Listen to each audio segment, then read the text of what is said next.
సింగ్ నిజ్జర్ హత్య కేసులో భారత్ పై నిరాధార ఆరోపణలు చేసిన కెనడా ప్రధాని జస్టిన్ ట్రూడో ఎట్టకేలకు తన తప్పు తెలుసుకున్నారు.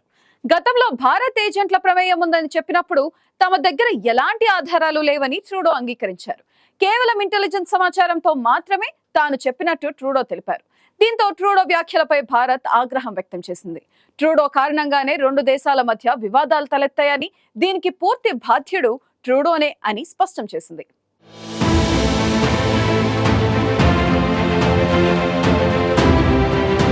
ఖలిస్తానీ ఉగ్రవాది నిజ్జర్ హత్య కేసు భారత్ కెనడా మధ్య దుమారం రేపింది. ఈ హత్య కేసులో భారత్ ప్రమేయం ఉందంటూ కెనడా ప్రధాని ట్రూడో చేసిన వ్యాఖ్యలు రెండు దేశాల మధ్య గ్యాప్ పెంచింది. అప్పటి నుంచి భారత్ కెనడా మధ్య దౌత్య సంబంధాలు దెబ్బతిన్నాయి.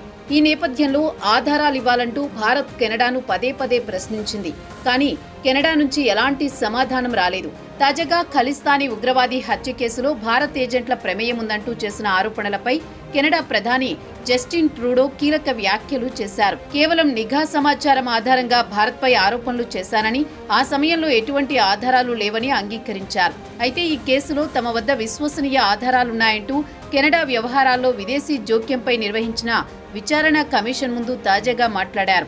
హర్దీప్ సింగ్ నిజ్జర్ హత్య విషయంలో సహకరించాలని భారత్ను కెనడా కోరిందని, భారత్ ఆధారాలు కావాలని కోరిందని ట్రూడో అన్నారు.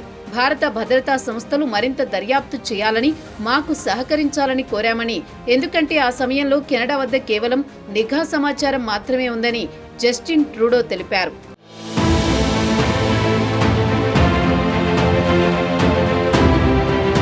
తమకు ఇదే విషయాన్ని G20 ముగింపు సమయంలో ప్రధాని మోదీ దృష్టికి తీసుకువెళ్లానని ట్రూడో అన్నారు. అయితే కెనడాలో భారత ప్రభుత్వానికి వ్యతిరేకంగా అనేక మంది మాట్లాడుతున్నారని, వారిని అరెస్ట్ చేయాలని ప్రధానమంత్రి మోదీ తనతో చెప్పారన్నారు. అయితే తమను విమర్శించే ధోరణి భారత్ అవలంబిస్తోందన్న విషయం G20 నుంచి స్వదేశానికి తిరిగి వచ్చిన తర్వాత అర్థమైందన్నారు. ఇక కెనడియన్లకు సంబంధించిన సమాచారాన్ని భారత దౌత్యవేత్తలు సేకరించారని, వాటిని లారెన్స్ బిష్నోయ్ గ్యాంగ్ కు అందజేశారని మరోసారి ఆరోపించారు. దీనిపై తాజాగా భారత విదేశాంగ శాఖ స్పందిస్తూ గట్టి కౌంటర్ ఇచ్చింది. కెనడా ప్రధాని తీరుపై తీవ్రంగా మండిపడింది. ఈ విషయంలో తాము ఎంతో కాలంగా చెబుతున్నదే ఈ రోజు రుజువైందని తెలిపింది. భారత దౌత్యవేత్తలపై చేస్తున్న తీవ్రమైన ఆరోపణలకు మద్దతిచ్చేలా కెనడా మనకు ఎలాంటి ఆధారాలను ఇవ్వలేదని తెలిపింది. ప్రస్తుతం ఇరు దేశాల మధ్య సంబంధం ఇంత తీవ్రస్థాయిలో దిగజారడానికి కెనడా ప్రధాని జస్టిన్ ట్రూడోనే పూర్తి బాధ్యుడని విదేశాంగ శాఖ అధికార ప్రతినిధి రణధీర్ జైష్వాల్ అన్నారు.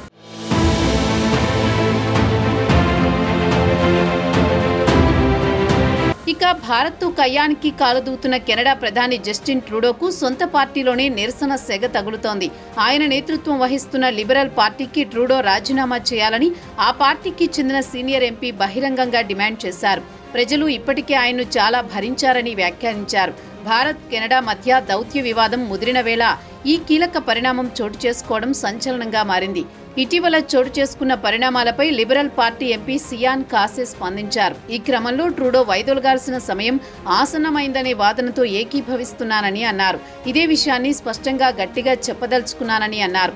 ఇటీవల జరిగిన ఉప ఎన్నికల్లో ఎదురుదెబ్బ కెనడియన్లతో పాటు సొంత పార్టీలో అసంతృప్తిని ఎదుర్కొంటున్న ట్రూడో పార్టీ నాయకత్వం నుంచి వైదొలగాలన్న వాదన పెరుగుతోంది. ఈ ఏడాది జూన్లో new Brunswick MP venae long కూడా ట్రూడో రాజీనామా చేయాలని డిమాండ్ చేశారు. మరో ఎంపీ కెన్ మెక్డొనాల్డ్ కూడా ఆయన నాయకత్వాన్ని పునః సమీక్షించాలని కోరారు.